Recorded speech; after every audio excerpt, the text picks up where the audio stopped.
आज हम पढ़ेंगे भारतीय वन अधिनियम 1927। तो इसमें कितनी धाराएं हैं, ये सभी के बारे में आज हम चर्चा करेंगे। तो इसको हम विस्तार से पढ़ेंगे। उससे पहले हम इसको क्रम वाइज कितनी धाराएं हैं उसके बारे में फास्ट रिवीजन कर लेंगे। तो हम इसको ऐसे डीपली प्रत्येक धारा के बारे में अलग अलग जानकारी लेंगे। उससे पहले हम आपको बता दें कि इसमें क्या क्या है। तो ये बना था 1927 में, अधिनियम बना था। जो डेट है 21 सितंबर 1927। 1927 का कौन सा अधिनियम था? ये था 16वां अधिनियम। ठीक है, ये आपको यहाँ दिख रहा होगा, 16वां अधिनियम ये था। इसके बाद चलते हैं, इसमें कितनी धाराएं थी टोटल? 86 भी धारा निरस्त कर दी गई है, मतलब कैंसिल कर दी गई है। वर्तमान में कितनी धाराएं हैं? 85 धाराएं हैं। तो पहले इसके बारे में जान लेंगे कौन कौन सी धाराएं हैं, क्योंकि मेनली यही पूछता है एग्ज़ाम में ज़्यादातर कि किस नंबर पर कौन सी धारा है। तो उसके बारे में सिर्फ हेडिंग पूछता है। सबसे पहले हम इनके बारे में उनकी हेडलाइन पता कर लेंगे। चलते हैं सबसे पहले धारा पे। तो पहला चैप्टर है, इसमें दे रखा है धाराओं का प्रारंभ। तो सबसे पहले क्या है? संक्षिप्त नाम और विस्तार, मतलब भारतीय वन अधिनियम का क्या कहा जाएगा, उसके वन जो अधिनियम बनेगा उसको कहा जाएगा भारतीय वन अधिनियम 1927। तो उसके बारे में दे रखा है संक्षिप्त नाम और विस्तार। और दूसरा दे रखा है निर्वाचन खंड, मतलब कहाँ इसका भारतीय वन कहाँ कहाँ लगाए जाएंगे, कहाँ कहाँ माना जाएगा। अब आ जाओ अध्याय 2 पर। वो क्या है? आरक्षित वनों के संबंध में दे रखा है।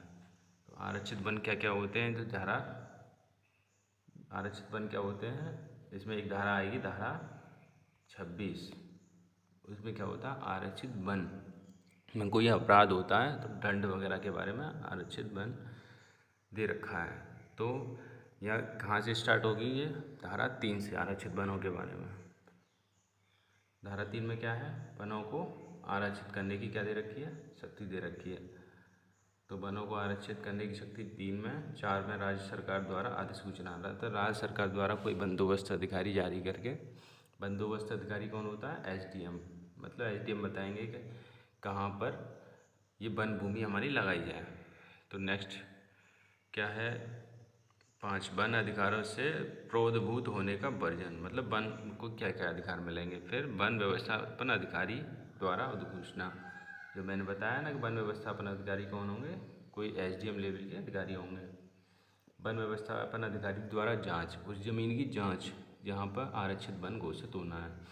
मतलब कोई भी एक खाली पड़ी हुई ज़मीन है या फिर कोई एक संरक्षित वन है या कोई ग्राम वन है, तो उसको क्या करना है? आरक्षित वन घोषित करना है। तो कौन करेंगे?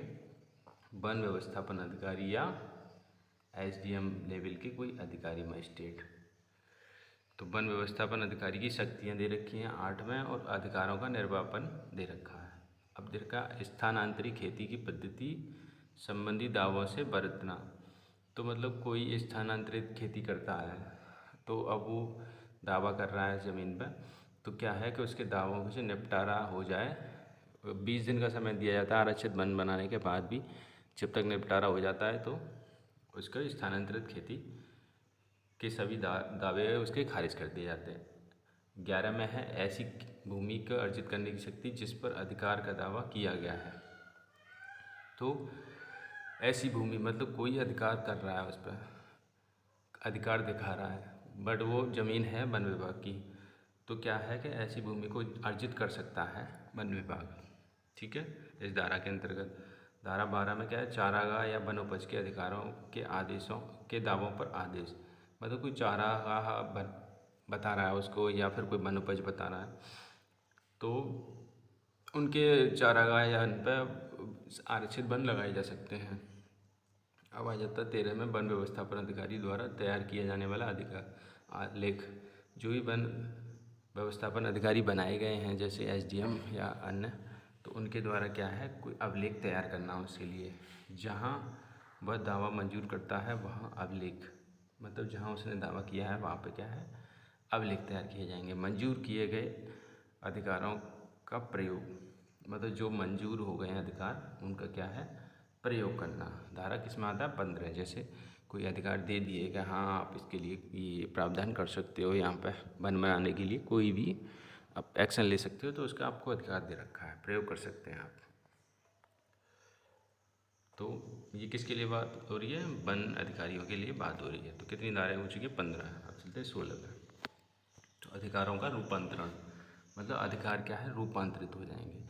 कि अधिकार मतलब कोई व्यवस्थापन अधिकारी अगर वो इस कार्य में नहीं कर पा रहा है किसी वश, तो दूसरे अधिकारी को क्या कर दिया जाएगा? अधिकार दे दिए जाएंगे। तो धारा 11, 12, 15, 16 के अधीन पारित आदेशों के विरुद्ध अपील।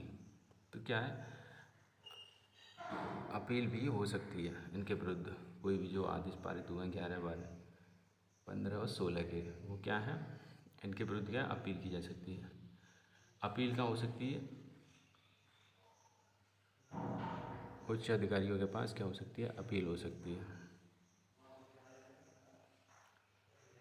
तो धारा 18 में क्या है? 17 के अधीन अपील। 19 में क्या है? प्लीडर। प्लीडर क्या होता है? कोई एक लीडर वगैरह, जैसे इसको जो इस प्लान को लीड कर रहा है उसे क्या कहेंगे? प्लीडर। 20 में क्या है? वन को आरक्षित वन घोषित करने की अधिसूचना। तो धारा 20 इम्पोर्टेंट है, या धारा 20 याद करना है आपको। धारा 20 में क्या है? ये धारा 20 इम्पोर्टेंट है। तो अब क्या है कि वन को आरक्षित वन घोषित करने की अधिसूचना जारी हो गई है 20 में। ऐसे अब 21 में क्या है? ऐसी अधिसूचना के अनुवाद का वन के आसपास में प्रकाशन। तो अब क्या है कि एक अधिसूचना जारी हो गई कि ये वन क्या हो गया? आरक्षित वन।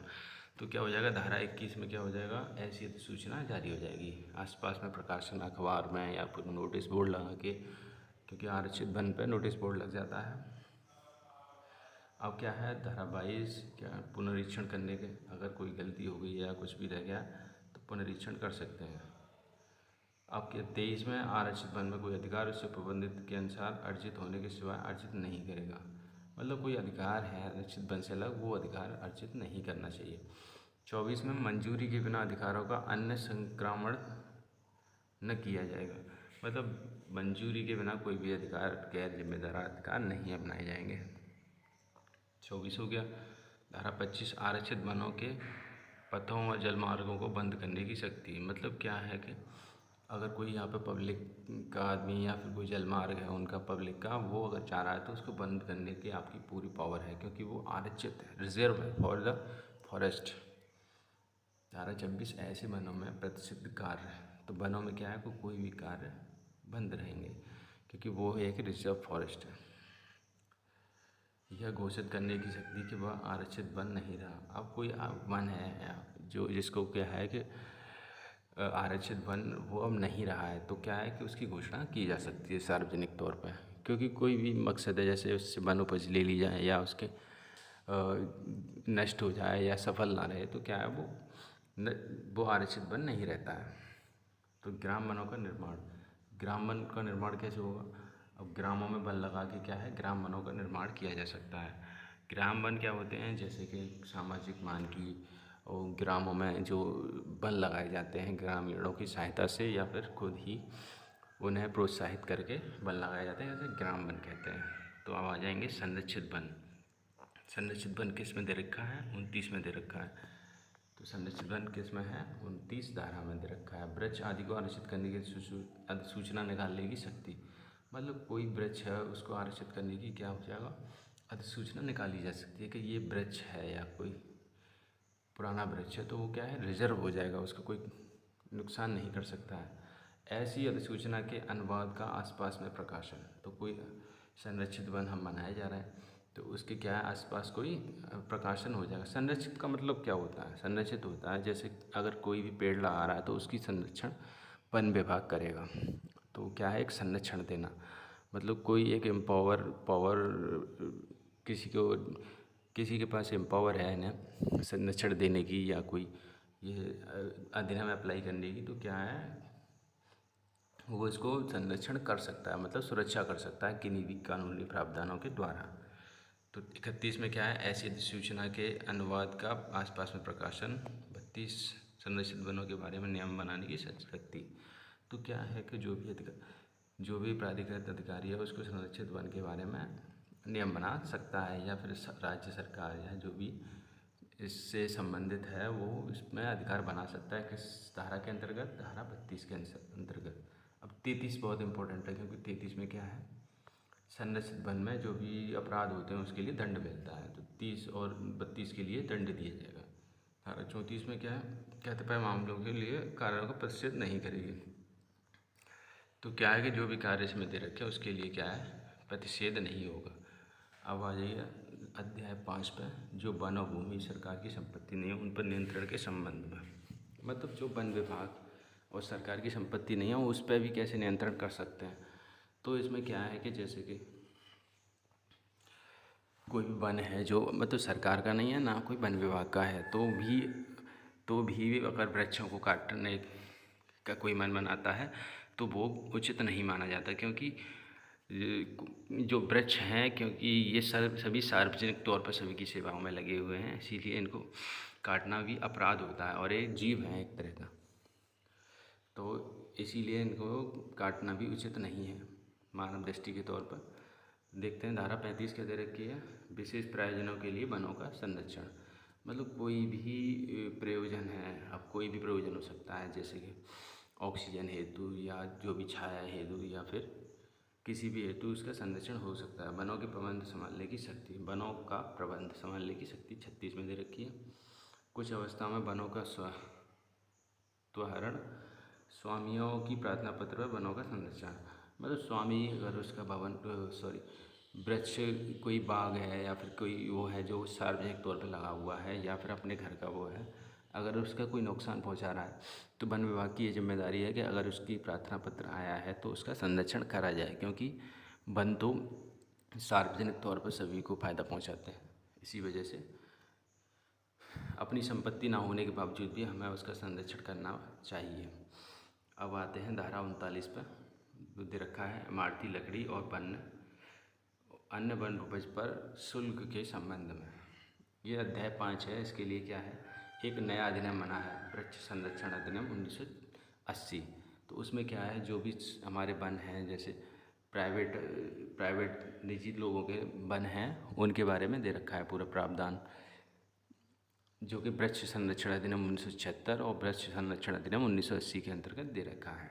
अब आ जाते हैं इमारती लकड़ी और अन्य वन उपज पर शुल्क के संबंध में। कोई भी इमारती लकड़ी है, इमारती लकड़ी का मतलब क्या होता है, जो भी कोई जैसे कोई फर्नीचर वगैरह या जिसमें प्रयोग होती है, या अन्य उपज का मतलब कोई भी ईंधन वगैरह या फिर कुछ आता है तो उस पर कितना शुल्क लगेगा। तो क्या है कि सीमा संबंधी उपक्रय धन और स्वामित्व के संबंध में लागू नहीं होगा।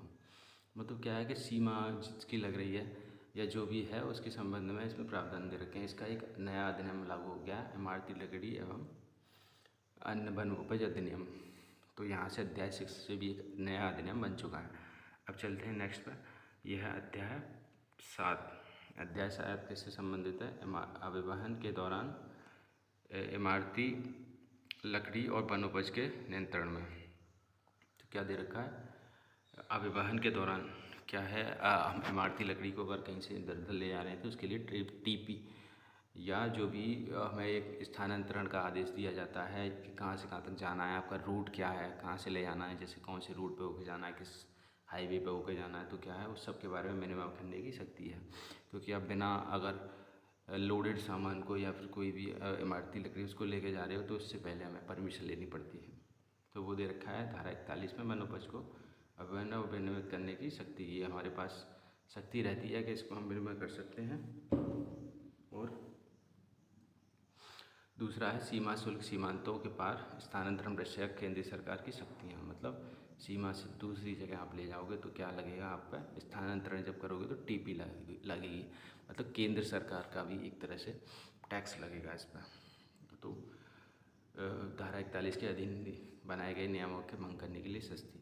मतलब अगर आप इधर उधर ले जा रहे हो बिना कोई भी टीपी वगैरह के या कोई रसीद के, जो ट्रांसफ़र रसीद है उसके बिना ले जा रहे हो तो आपको जब भारी जुर्माना लग सकता है, आपकी गाड़ी भी सीज हो सकती है, या जो भी ले जा रहे हैं वो उसमें नुकसान हो सकता है। उस पर एक बोटे होते हैं जैसे, तो नंबर ऑफ़ बोटे, मतलब लकड़ी के जो बोटे होते हैं कटे हुए नीलाम हुए, उन पर नंबर्स पड़े रहते हैं। अगर वो नंबर्स उचित नहीं पाए जाते, जांच अधिकारी अगर जांच करता है तो वो पूरा वाहन या पूरा लकड़ी सीज हो सकती है। चलते हैं नेक्स्ट पे। ये है धारा 43। धारा 43 क्या है? डिपो। डिपो क्या होते हैं? डिपो होते हैं जहाँ पे वन उपज रखा जाता है। तो वन उपज रखा जाता है, हुए नुकसान के लिए सरकार या वन अधिकारी उत्तरदायी नहीं होंगे। मतलब वन उपज में कोई भी लकड़ी रखी हुई है तो अगर वो नेचुरली किसी तौर पर सड़ जाती है, गल जाती है, तो उस पर वन अधिकारी या राज्य सरकार या सरकार कोई भी है वो उत्तरदायी नहीं होगी। डिपो पर दुर्घटना की अवस्था में सब व्यक्ति सहायता करने के लिए आवेदन होंगे। मतलब अगर कोई मदद मांग रहा है तो, क्योंकि एक नंबर ऑफ कर्मचारी जो होते हैं वो कम होते हैं, एक तरह से सरकारी कर्मचारी, वन विभाग या जो भी है, तो क्या है उनकी हेल्प के लिए भी हमें आवश्यकता रहती है कि हम लोगों से ये अपेक्षा करते हैं कि लोग हमारी मदद करें। तो लोक सेवक ये अपेक्षा करता है सभी से कि वो इन मामलों में हमारी मदद करें। तो ये कानूनी आपका उत्तरदायित्व भी है और आपकी नैतिकता भी है ये कि आपको मदद करनी चाहिए इसकी। अध्याय 8 में क्या है कि बहती हुई और अटकी हुई इमारती लकड़ी के संग्रहण के संबंध में। मतलब जो बह रही है लकड़ी, बहती क्या है, जैसे नदियों में यूँ बहा देते हैं, यूँ लकड़ियाँ को गट्ठर बांध के यूँ बहा देते हैं। उससे क्या है कि आसानी रहती है, पहाड़ों से या नदियों से होती हुई लकड़ी ट्रांसपोर्ट हो जाती है और समतल भूमि पर आते ही उसको ट्रक वगैरह में लोड करके जहाँ भेजना है उसको भेज दिया जाता है। तो इसमें क्या है, सबसे पहले धारा कौन सी है? धारा 45। तो ये क्या है? कतिपय प्रकार की इमारती लकड़ी जब तक कि उसके बारे में हक साबित न कर दिया जाता है सरकार की संपत्ति समझी जाएगी और तदनुसार संग्रहित की जा सकेगी। मतलब अगर उस पर कोई दावा नहीं कर रहा है कि हमारी लकड़ी नहीं है तो नदी में बहती हुई लकड़ी सरकार की मानी जाएगी। बहती हुई इमारती लकड़ी के दावेदारों की सूचना अगर कोई मिल जाता है तो दावेदार उसकी सूचना दी जाएगी। ऐसी इमारती लकड़ी पर किए गए दावे के बारे में प्रक्रिया, मतलब कोई भी इमारती लकड़ी है उसके बारे में प्रक्रिया जारी होगी। जिसका दावा नहीं किया गया है उस इमारती लकड़ी का वहन, मतलब अगर दावा नहीं किया गया तो उसका क्या कर लिया जाएगा? वहन कर लिया जाएगा, उसको जब्त कर लिया जाएगा। ठीक है। ऐसी इमारती लकड़ी को हुए नुकसान के लिए सरकार और उसके अधिकारी उत्तरदायी नहीं होंगे सॉरी। तो अगर वो इमारती लकड़ी के सड़ जाती है नदी नाले या किसी में भी, तो उसके लिए कोई वन अधिकारी उत्तरदायी नहीं होगा, क्योंकि वो नेचुरल प्रोसेस है। क्योंकि नदी नाले काफ़ी गहरे होते हैं या फिर जो ज़्यादा बड़े होते हैं, तो उसमें कोई सरकार का नुमाइंदे उसके लिए उत्तरदायी नहीं होंगे। 50 में क्या है? इमारती लकड़ी के प्रदान से पूर्व दावेदार द्वारा की जाने वाली अदायगी। मतलब क्या है कि दावेदार अगर कोई चाह रहा है कि इमारती लकड़ी हमें चाहिए तो सरकार से पूर्व से वह सारी प्रक्रियाएं करके एप्लीकेशन या रिक्वेस्ट करके उसको सरकार से वो खरीद सकता है।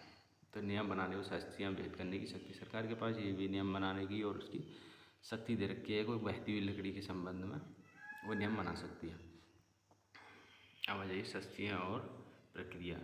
धारा अध्याय 9 में क्या है? शास्तियाँ और प्रक्रिया, मतलब दंड वगैरह जो मिलते हैं वो धारा अध्याय 9 में दे रखे हैं। अधिहरणीय संपत्ति का अधिग्रहण, मतलब कोई किसी ने अधिग्रहण कर लिया उसका।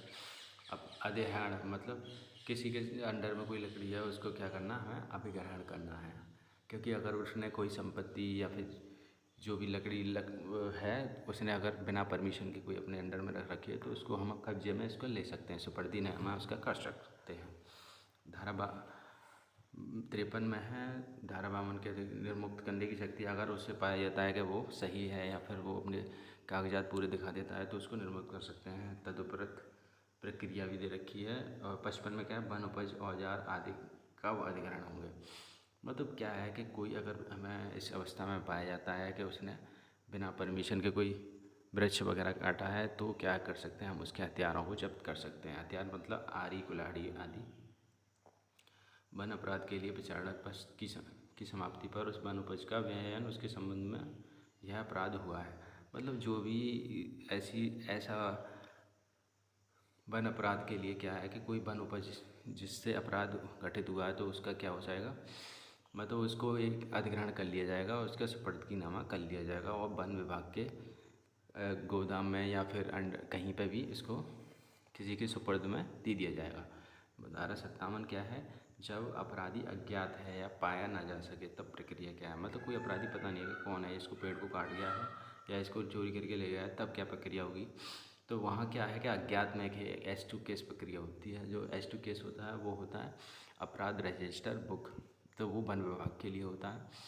तो वहाँ क्या है कि अज्ञात में एक रिपोर्ट लिख दी जाती है। धारा 52 के अविग्रहित विनश्वर संपत्ति विषयक प्रक्रिया, मतलब धारा 52 के ठीक हम उसको नष्ट करने या जो भी प्रक्रिया है वो कर सकते हैं। धारा 55, धारा 59 में क्या रखा है, 55 के अधीन अपील, मतलब अगर हम कोई भी एक्शन लेते हैं 55, 56 और 57 के अधीन, तब क्या है कि वो उसको भी, अपराधी को भी अपील करने की शक्ति है। वो अपनी बात रख के अपने आप को निर्दोष साबित कर सकता है, उच्च अधिकारियों के समक्ष उसका अपील कर सकता है।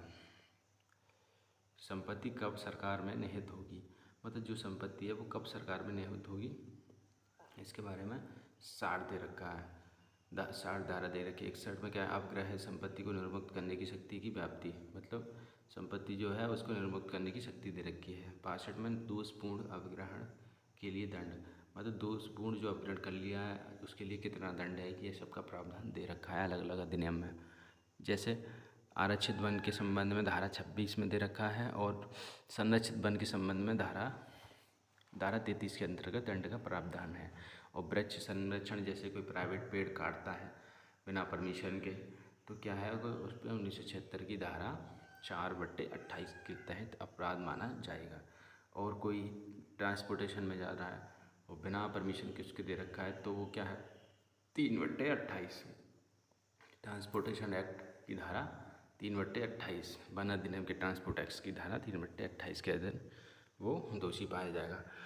तो यहाँ चलते हैं, धारा 62 हो गया, जो 63 पे कूटकरण करने की शक्ति और सीमा बदलने की शक्ति, मतलब कोई अगर ले जा रहा है उस पर जो चिन्ह पड़े हुए थे ओरिजिनल, उसको बदलना चाह रहा है वो, या कोई उसमें से दुर्भावना से उस पर कोई चिन्ह करके या फर्जी उस पर चिन्ह डाल के जा रहा है, तो वो भी एक अपराध है।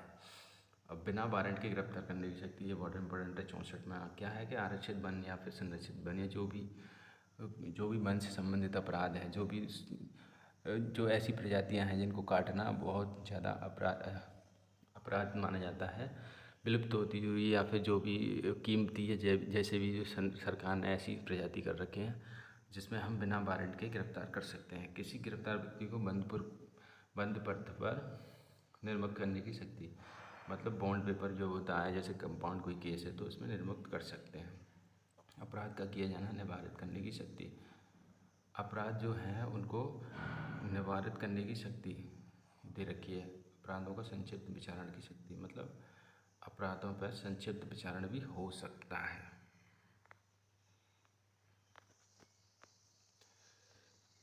अब आते हैं धारा 68 पे, अपराधों का शमन करने की शक्ति, मतलब अपराधों को क्या हो सकता है, शमन हो सकता है, कंपाउंड हो सकती है। धारा 68 के अधीन, ये बहुत इंपॉर्टेंट है धारा 68, इसमें क्या है कि अपराधों का शमन भी हो सकता है। यह अवधारणा के वन उपज सरकार की है, मतलब यह अवधारणा के वन उपज क्या है, सरकार की है। अध्याय 10 में क्या है, पशु अत्याचार, मतलब पशु अत्याचार अधिनियम 1871 का लागू होना, उस अधिनियम के बदले निर्यात जुर्माने की बदलने की शक्ति, मतलब रिजर्व फॉरेस्ट में क्या है, या कोई भी फॉरेस्ट है अगर उसमें पशुओं का अत्याचार होता जा रहा है, ज़्यादा उसमें नुकसान हो रहा है, तो क्या है इसके तहत धारा 70 और 71 दे रखी है, उसमें क्या है इस पर जुर्माना आदि लगा सकते हैं। तो क्या दे रखा है, 70 और 71 में ये बात दे रखी है।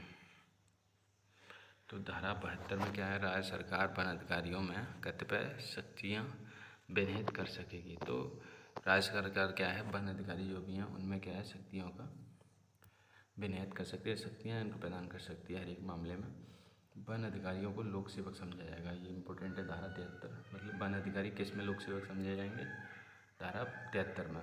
74 में सद्भावनापूर्वक किए गए कार्यों के लिए परित्राण, मतलब अगर हम कोई एक्शन ऐसा ले रहे हैं जिसमें कोई दुर्घटना हमारे द्वारा कोई IPC के अंडर या जो भी अधिक अपराध हमारे द्वारा कोई भी अनजाने में कोई भी अपराध हो गए, तो उसमें हमें क्षमा मिल सकती है। वन अधिकारी व्यापार नहीं करेंगे, मतलब वन अधिकारियों के बारे में भी दे रखा है कि वन अधिकारी कोई भी इसका व्यापार नहीं करेंगे, वन उपज आदि का। तो आगे दे रखा है समानुषंगी नियम, मतलब नियम बनाने के अतिरिक्त भी शक्तियाँ दे रखी है। नियमों के भंग करने की शक्तियाँ दे रखी है, नियमों को कब विधि में पालन किया जाए वो भी शक्तियाँ दे रखी। अब आते हैं प्रकीर्ण। प्रकीर्ण क्या है, लास्ट है इसका। तो वन अधिकारियों और पुलिस अधिकारियों को सहायता देने के लिए आबद्ध व्यक्ति, मतलब क्या है कि सभी व्यक्ति क्या है, एक तरह से जब पुलिस या वन अधिकारी मदद के लिए मांग रहा है तो हमारा भी दायित्व है कि हम उसमें मदद कर सकते हैं। अगर नहीं करेंगे तो ये माना जाएगा कि आपके द्वारा हमारी मदद नहीं करी गई, तो वो भी एक अपराध माना जाता है, क्योंकि हम लोक सेवक वन अधिकारी या पुलिस अधिकारी को क्या माना जाता है, लोक सेवक माना जाता है। और उसकी मदद करना भी सभी का अधिकार है, क्योंकि वो एक लोगों के हित के लिए कार्य कर रहे हैं। अगर वो नहीं करेंगे तो उसमें कोई भी जनहानि हो सकती है। इस वजह से आपको उनकी मदद करना भी बहुत ज़रूरी है। उन वनों का प्रबंध 80 में उन वनों का प्रबंध जो सरकार और अन्य व्यक्तियों की संयुक्त संपत्ति हैं, मतलब सरकार और अलग जो व्यक्ति हैं उनकी संयुक्त संपत्ति हैं, मतलब कोई भी कोऑपरेटिव है या पब्लिक सेक्टर की हैं जिसमें 50-50 का शेयर है या भी अन्य शेयर है, तो उसमें भी क्या है कि उसमें भी संरक्षण करना या प्रबंध करना, या जो भी जैसे कोई फैक्ट्री है या कोई अन्य संस्था है उसमें भी वन आदि लगाने की हमें क्या है, कर्तव्य है हमारा। फिर 81 पे आते हैं, ऐसी सेवा करने में सफलता जिसके लिए सरकारी वन में की उपज के किसी अंश का उपभोग किया जाता है। मतलब क्या है कि जो भी असफलता है, जैसे ऐसी सेवा करने में असफलता जिसके लिए सरकारी वन उपजने का उपभोग किया जाता है, मतलब जो भी सरकारी संपत्ति है उसका क्या है, सभी उपभोग कर रहे हैं, तो ऐसे में अगर असफलता होती है तो उसको पुनर् उस करके दोबारा वन आदि लगा के उसको ठीक किया जा सकता है। 82 में सरकार को शोध धन की वसूली, मतलब उसने शोध जो धन किया है उसकी क्या कर सकती है, सरकार वसूली कर सकती है।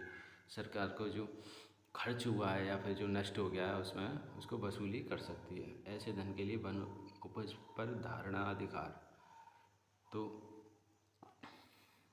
सरकार का क्या है, ऐसे वन उपज पर क्या है कि अधिकार है पूर्णतः। इस अधिनियम के अधीन उपेक्षित भूमि की बाबत यह समझा जाना कि उसकी आवश्यकता भूमि अर्जन अधिनियम 1894 के अधीन लोक प्रयोजन के लिए है।